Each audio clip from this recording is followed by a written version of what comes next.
There's a question I hear more than almost any other when I sit down with people who are within a decade of retirement, or who are already there. It sounds something like this. What if I end up needing care for years? What if memory care drains everything I've built? What if I outlive my savings because my body gave out before my timeline did? Those fears are real. They come from a genuine place of love for a spouse, for children, for the life you've worked decades to protect. And I want you to know that I take them seriously. But here's what I also know after spending years studying retirement income data, long-term care statistics, and the lived financial experiences of American retirees. Most of the anxiety around long-term care isn't caused by the actual risk. It's caused by the way that risk is framed, usually in worst-case terms, without context, without proportion, and without a plan. So today, I want to give you something more useful than fear. I want to give you clarity. We're going to cover three things together. First, we'll look at what long-term care actually costs in the United States right now. Real numbers, not vague estimates. Second, we'll walk through the three primary ways people in or near retirement actually pay for that care. And third, and this is where it gets genuinely useful, we're going to compare those three strategies honestly, the real advantages, the real trade-offs, and the kind of person each one actually fits. No product pitch, no pressure, just a calm, honest look at the numbers and what they mean for your life. Let's begin. Before we can make smart decisions, we need to know what we're actually dealing with. So let's start with current national cost estimates for different levels of long-term care in the United States. Adult day programs, the kind where a loved one receives supervised care and social engagement during daytime hours, run roughly $18,000 to $27,000 per year. This is often the first step for families managing early cognitive decline or limited mobility. In-home care, where a professional aide comes to your residence to assist with daily activities, averages somewhere between $60,000 and $75,000 annually for full-time support. That number can vary widely based on geography, with coastal cities running significantly higher. Assisted living facilities, which provide housing alongside personal care services, average around $76,000 per year nationally. Memory care, specialized facilities designed for individuals living with Alzheimer's or other forms of dementia, runs closer to $96,000 annually, reflecting the higher staffing ratios and specialized programming involved. Nursing home care in a semi-private room is roughly $118,000 per year. A private room brings that figure up to approximately $136,000 annually.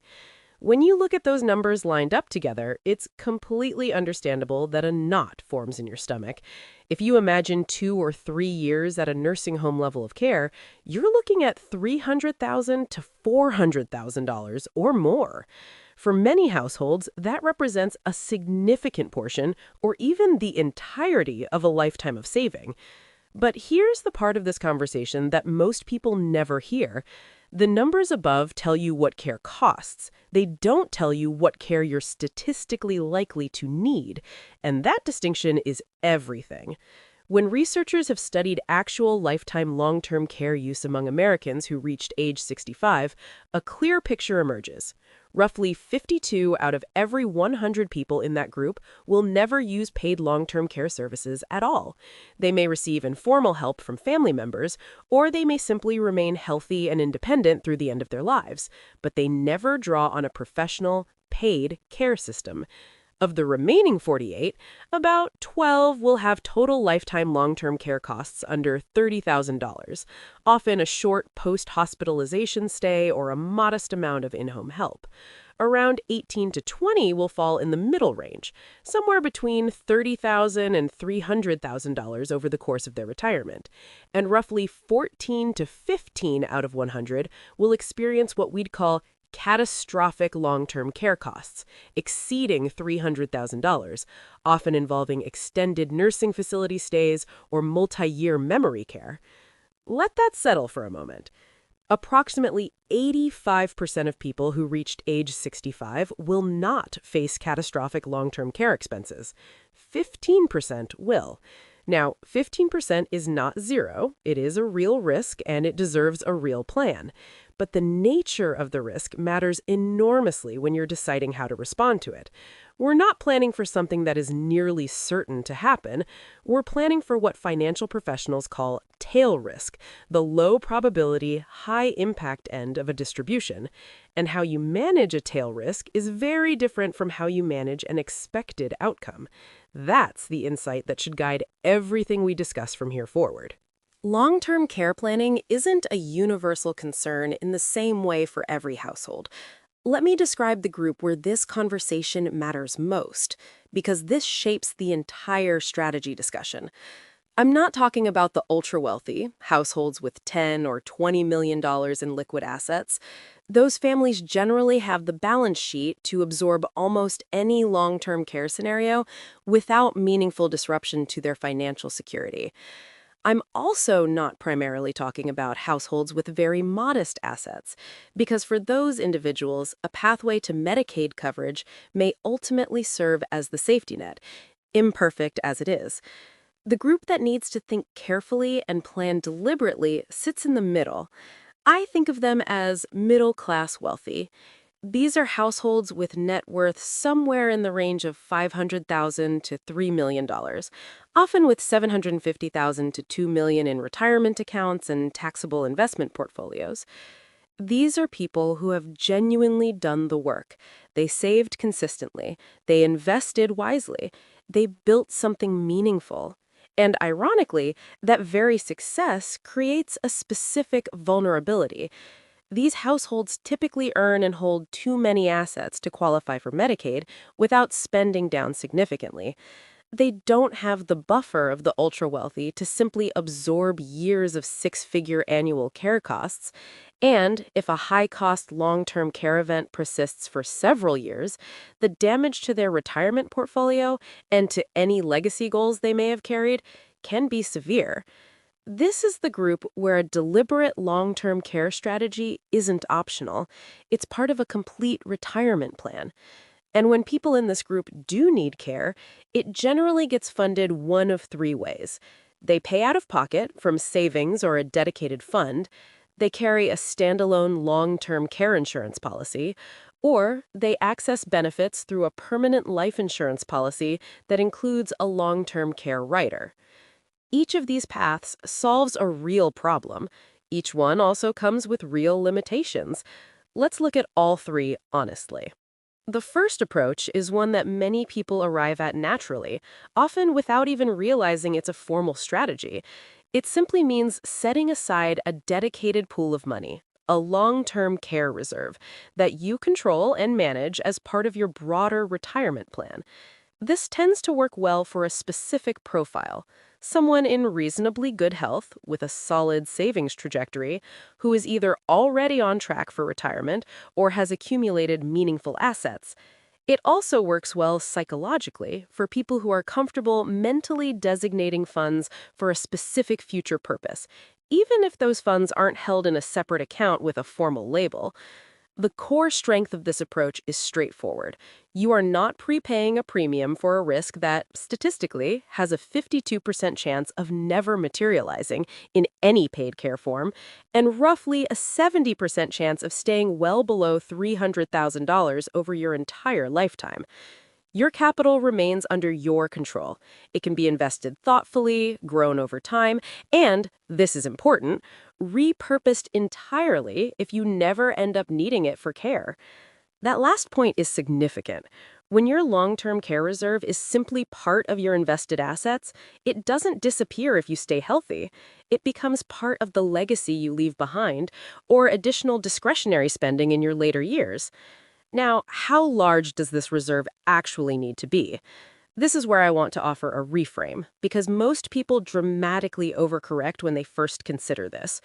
You do not need to have $300,000 or $500,000 sitting in a low-yield cash account on your first day of retirement. That would be both financially inefficient and emotionally paralyzing. What the data suggests is a more realistic target, somewhere in the range of $150,000 to $300,000, accessible by the time you're in your late 70s or early 80s, which is when the majority of long-term care expenses typically occur. Here's why that's actually more manageable than it sounds. If you are retiring at 55 today, you have approximately 25 years before that money would likely be needed in earnest. A sum of around 70,000 invested at a conservative 6% annual return would grow to approximately $300,000 over that 25-year window. Time is doing the heavy lifting, not a lump sum sacrifice. And consider the outcomes across the realistic distribution of scenarios. If you're part of the 52% who never needs paid care, this reserve simply enriches your estate or enhances your spending flexibility in later retirement. If you fall in the moderate use categories, under $300,000 in lifetime costs, this reserve would likely cover most or all of your expenses, potentially with funds remaining. Even in a high-cost scenario, this reserve buys meaningful time. Time to make thoughtful family decisions, time to explore care options, and time before any consideration of Medicaid planning becomes necessary. This strategy effectively covers the realistic range of scenarios for roughly 75% of people who do use long-term care. It is calibrated to actual risk, not imagined worst cases. The honest trade-off here is one word: discipline. This money has to remain protected. It cannot be quietly absorbed into lifestyle expenses or used for something else with the assumption you'll replenish it. The reserve only works if it's genuinely preserved for its intended purpose. If you can hold that commitment, this approach is often the most financially sound starting point for a healthy retiree. Standalone long-term care insurance is a formal insurance product that pays a defined benefit, subject to specific daily and lifetime caps, when you qualify for care based on your inability to perform two or more activities of daily living, or due to a qualifying cognitive impairment. Before we discuss who this fits, let's be clear about the cost. A healthy 55-year-old man purchasing a new standalone policy today might pay around $2,500 per year. A woman of the same age and health status would likely pay closer to $4,000 annually, reflecting the statistical reality that women live longer and are more likely to need extended care. A couple purchasing coverage together could easily spend $5,000 or more per year in combined premiums. Those premiums typically provide a daily benefit with inflation protection, usually around 3% annually, though it's worth noting that healthcare inflation has historically outpaced that figure. Over a 25 to 30-year period, the total premium outlay is substantial. A couple paying $5,000 per year for 30 years pays $150,000 in nominal premiums. And here is a critical point that many policyholders discover too late. These are not level premium products. Long-term care insurance carriers have the ability to raise premiums over time, and many have. Over the past decade, policyholders across the country have received notices of rate increases, some of them substantial. It is not unreasonable to project that the average effective premium could be considerably higher over the life of the policy than the initial quote suggested. There is also an elimination period to account for, typically 30, 60, or 90 days. During that window, you pay for care out of your own pocket before the policy begins reimbursing. Benefits are capped by daily maximums and lifetime pool limits. If your costs exceed those caps, you return to out-of-pocket responsibility. And if you pass away having never needed qualifying care, there is no residual value, no refund of premiums, no death benefit, no asset transferred to heirs. From a purely financial standpoint, this is the feature that creates the most significant emotional resistance for many policyholders, and rightly so. When I look at this option through the lens of the data we discussed earlier, I find it difficult to recommend as the default choice for the typical healthy retiree. The median American over 65 either never uses paid care or uses a relatively modest amount. Paying for decades of premiums at a cost that escalates over time against a risk that statistically may never materialize and receiving nothing back if it doesn't is not a financially optimal arrangement for most people. That said, there are real and legitimate situations where this insurance makes genuine sense. If you carry a strong family history of Alzheimer's disease or another form of dementia, your personal risk profile may be meaningfully above the population average. The same is true if you have multiple close relatives have experienced extended nursing home or memory care stays, or if you have personal health factors that elevate your probability of needing care. Finally, there are people for whom the emotional value of certainty, knowing there is a defined resource available if needed, is simply worth the premium cost. That's not an irrational preference. Peace of mind is real. The question is whether you're paying a fair price for it given your specific circumstances. The clearest way I know to think about standalone long-term care insurance is you are paying to transfer a catastrophic risk to an insurer with the full understanding that, on average, you are likely to pay more into the policy than you receive from it. That is the nature of insurance. It is not a financial optimization tool. It is a risk transfer mechanism.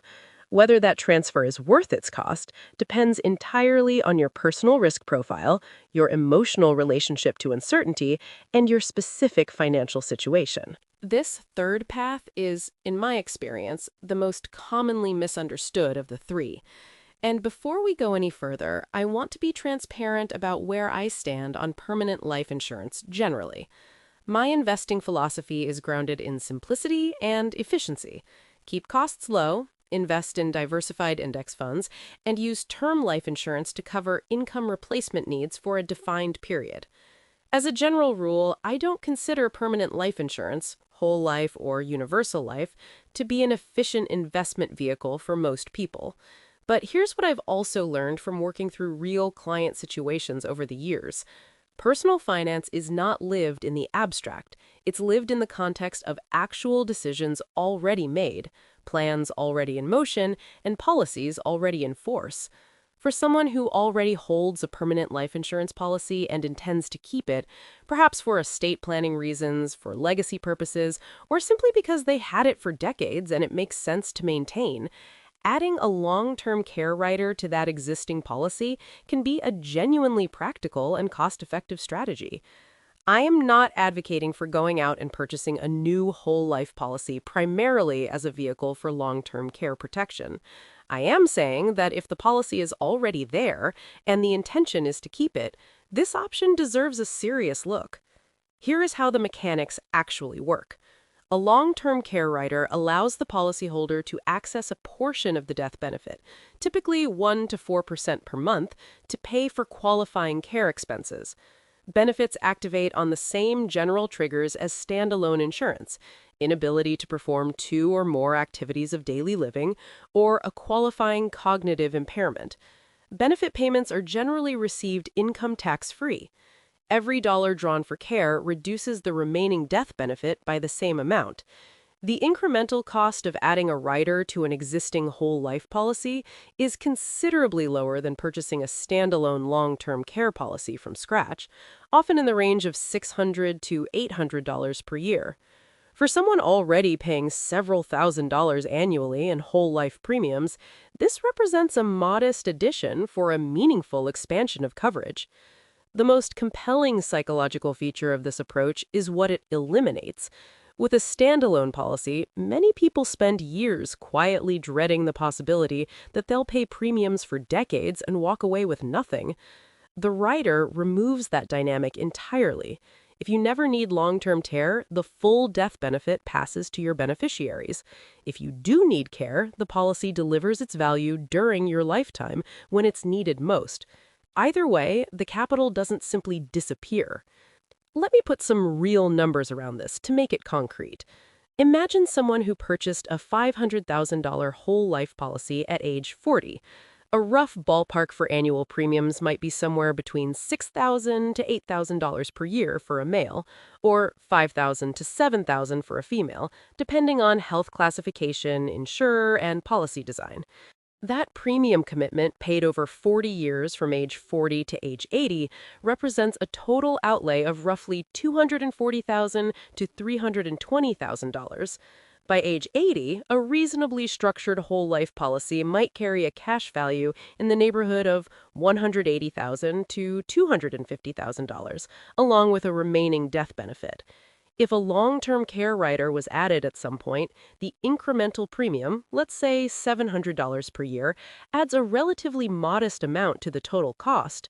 In exchange, the policyholder gains the ability to access 1 to 4% of the $500,000 death benefit monthly for qualifying care, up to $5,000 to $20,000 per month, depending on the access rate. The trade-off is explicit and worth naming clearly. Every dollar used for care is a dollar no longer available to heirs. If extended, expensive care is needed, the death benefit could be substantially or fully depleted. But if care is never needed, the entire benefit passes intact. Compared to a standalone insurance policy, this approach eliminates the lost premium scenario entirely. Where this strategy genuinely shines, for someone who already values having permanent life insurance as part of their estate plan, who finds premium certainty important, and who dislikes the idea of a pure insurance expense with no residual value attached to it. It is, by design, a middle ground approach, not the least expensive path, not the most comprehensive, but one that integrates cleanly with an existing financial plan and resolves one of the most common sources of regret around traditional long-term care products. For someone starting entirely from scratch with no existing permanent policy, it likely is not the right place to begin. Context is everything here. Let's step back and look at these three approaches side by side, because at this point in the conversation, the distinctions matter. Self-funding means your capital stays under your control. You carry the risk, but you also keep the flexibility. If the risk never materializes, your heirs benefit. If it does materialize in a moderate way, your reserve likely handles it comfortably. If you face a truly extreme, multi-year scenario, the reserve provides time and buffer, though it may not be fully sufficient. Standalone long-term care insurance shifts the catastrophic risk off your balance sheet. You gain certainty, up to the policy's limits, but you sacrifice flexibility, accept premium escalation risk, and receive no residual value if the coverage goes unused. A permanent life insurance policy with a long-term care rider occupies the middle ground. It provides a capped hedge against care costs, preserves legacy value if care is never needed, and tends to be more emotionally sustainable over the long term. But it carries higher lifetime costs than pure self-funding and requires that a permanent life insurance policy already be in place or make sense for other reasons. None of these three is universally superior. Each one is designed to solve a different version of the same underlying problem. Choosing among them means being honest about your personal risk profile, your emotional relationship with uncertainty, your financial flexibility, and your specific goals. Let me make this tangible with a scenario that illustrates how these choices play out in practice. Picture a healthy couple, both age 50, with solid retirement savings and a plan that's genuinely on track. They've read articles about long-term care costs and are appropriately concerned, so they sit down and revisit the data together. There's a 52% probability that neither of them ever uses paid long-term care. There's roughly a 30% probability that their combined lifetime exposure stays below $300,000. There's approximately a 15% probability of a high-cost scenario that challenges their reserves significantly. They decide to self-fund. They identify and set aside $200,000 in a dedicated investment allocation, not a cash account, but a conservatively invested portfolio that they mentally designate as their long-term care reserve. At age 50, that $200,000 invested at a 6% annual average return would grow to approximately $640,000 by age 80. That figure comfortably addresses all low and mid-range long-term care scenarios. It provides a meaningful buffer even in higher cost situations. And if they both live to 90 in good health and never draw on it, that fund, potentially grown further, passes as a legacy gift to the people they love. Now imagine the same couple, but one spouse purchased a $500,000 whole life policy at age 40 for other estate planning reasons, and they plan to maintain it regardless. Adding a long-term care rider for an incremental $600 to $800 per year creates a sensible layered hedge without meaningful sacrifice. The total cost increase is modest relative to the existing premium. The benefit, tax-free access to up to $20,000 per month if qualifying care is needed, creates a defined ceiling on their out-of-pocket exposure. And if neither of them ever need care, the full death benefit passes to the next generation intact. Finally, consider the same couple but with a different profile, a family history that includes a parent and a grandparent with Alzheimer's, both having required multi-year memory care. Their statistical risk is no longer average. In this case, the couple might reasonably choose a standalone long-term care policy, accepting the higher premium cost and the potential for future rate increases, in exchange for the certainty that a defined, substantial benefit is available specifically for that high probability scenario. Yes, if the coverage goes unused, those premiums are spent, but given their family history, the peace of mind has genuine, proportionate value. Here's the pattern. Same financial circumstances, different risk profiles, different emotional needs, different optimal choices. The product isn't the variable. The person is. I want to address something before we close, because it comes up consistently, and it matters.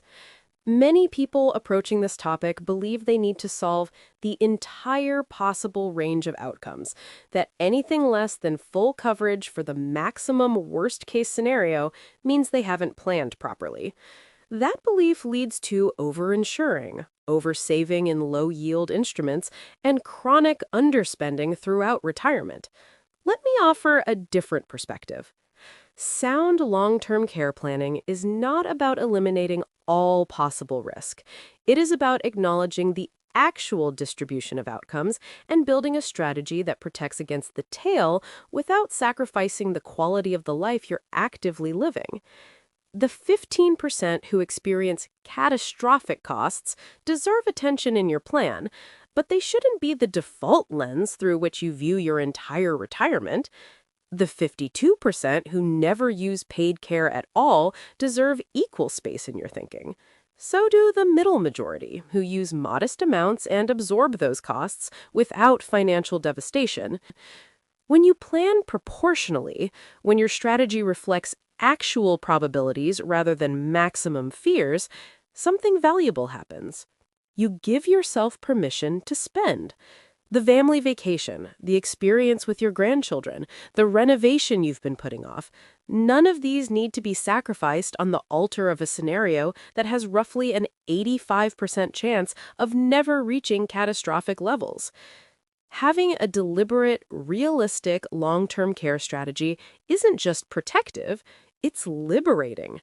It removes the invisible permission barrier that keeps so many thoughtful, disciplined people from actually enjoying the retirement they spent decades building. If this conversation has prompted you to think more carefully about where you stand, here's a practical framework for moving forward. Start with your health history, not just your own, but your family's. Do you have close relatives who experienced extended dementia care or prolonged nursing facility stays? That information meaningfully shapes your risk profile and should influence how you weight these options. Second, take an honest inventory of your current assets and savings trajectory. Are you on track to accumulate a dedicated reserve that could reasonably reach $150,000 to $300,000 by your mid to late 70s? If yes, self-funding deserves serious consideration as your default starting point. Third, if you currently hold a permanent life insurance policy, pull it out and look at it. Understand the current death benefit, the cash value accumulation, and whether your carrier offers a long-term care rider. If you plan to maintain the policy anyway, this is a conversation worth having with a fee-only financial advisor who can model the incremental cost and benefit clearly. Fourth, if your personal risk profile is elevated, family history, health conditions, or simply a very strong emotional need for certainty, explore a standalone long-term care policy, but do so with clear eyes. Request projections that include potential premium increases, not just today's quoted rate. Understand the elimination period, the daily and lifetime caps, and the specific qualifying criteria for benefits. Know what you're buying before you commit. And fifth, revisit this plan periodically. Your health status changes, your financial picture evolves, your family situation shifts. A long-term care strategy that made perfect sense at 55 may benefit from refinement at 65. Build in checkpoints. Long-term care is one of the most emotionally loaded topics in retirement planning. The fear that years of care could erode everything you've built for yourself and for the people you love is something to not dismiss. But fear, however understandable, is not a plan. It tends to push people towards decisions that don't actually reflect their real risk, towards over-insuring against low-probability outcomes, or freezing in place because the choices feel overwhelming. The data, when you read it honestly and in full, tells a different story. The majority of Americans over 65 will not face catastrophic long-term care costs. A meaningful minority will. Both of those realities deserve a thoughtful response, and that response looks different depending on who you are, what your health history looks like, and what you value in a financial plan. Self-funding is often the most financially sound starting point for a healthy retiree with strong savings discipline. A long-term care rider on an existing permanent life policy offers a middle ground hedge that integrates smoothly with legacy planning and removes the regret factor of pure insurance products. And standalone long-term care insurance, despite its costs and complexity, can be the right answer for someone whose personal risk profile is genuinely elevated or who places deep value in defined certainty. You don't have to solve for the worst possible outcome. You have to build a strategy that is proportional to your actual risk, sustainable over the long term, and aligned with the retirement you genuinely want to live. I'd encourage you to take some time this week, not to panic, but to reflect. Where are you currently on this question? Does your plan account for long-term care in a way that feels grounded in reality rather than fear? And if not, what's one concrete step you could take to change that? Leave your thoughts in the comments below. I read them, and these conversations genuinely inform the content I create for you. If this video gave you something useful, I'd appreciate it if you'd share it with someone you think might benefit. A sibling, a parent, a close friend who's quietly carrying the same concern. Sometimes the most valuable thing we can do for the people we love is simply help them find clarity. Thank you for being here. I'll see you in the next one.